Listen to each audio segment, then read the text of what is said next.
So good morning mga kalabs. Have a blessed Monday everyone. Nagruging day meron mga kalabs. There is a lining area RC160. Ayan kay di gyud malikayan mga kalabs nga naay mga sagol nga masagol. Bisan sagbot mga kalabs kay ginakuha man gud namo kay para ma-make sure namo nga good in quality seeds ang among mahatag sa inyo ha. Ayan.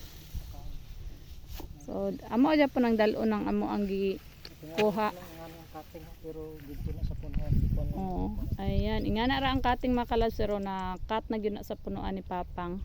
Kay kani dalon man namo ni pakaon namo sa mga manok. Kay sayang pod. Ayan. So ingana siya katag-as jud ang pag cut ni Papang. Kani iyar tong gibili nito ang kuan. So ingani siya mga kalabs basta seed growers ka, ingani ka pinangga ang humay. Way sagol, way sagbot. Hinluan jud siya maayo. Kay para sure jud ta nga nindot jud ang ato ang similya nga mahatag o ma-produce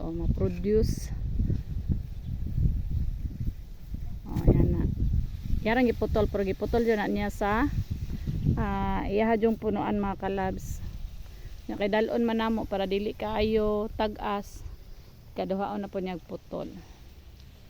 So banat mga seed growers. So RC160 ni mga kalabs ha.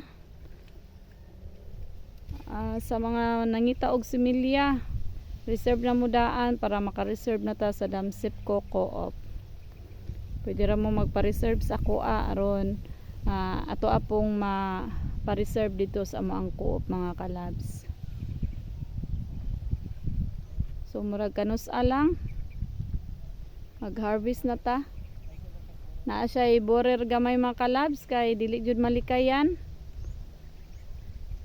Dili siya malikayan jud nga dili siya maigo.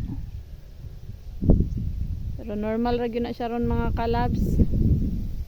Bisan unsa nimog sagang maigo ra gyapon ka. Aw. Taw glory to God ra gyapon mga kalabs kay maayo jud kaayo ang Ginoo. Kay mao ba ni siya ang area nga nabahaan twice pero nitindog og nibarog gyapon nga lig-on ang humay. So diba, glory to God kaayo. So that's it for today's video mga kalabs. Happy farming!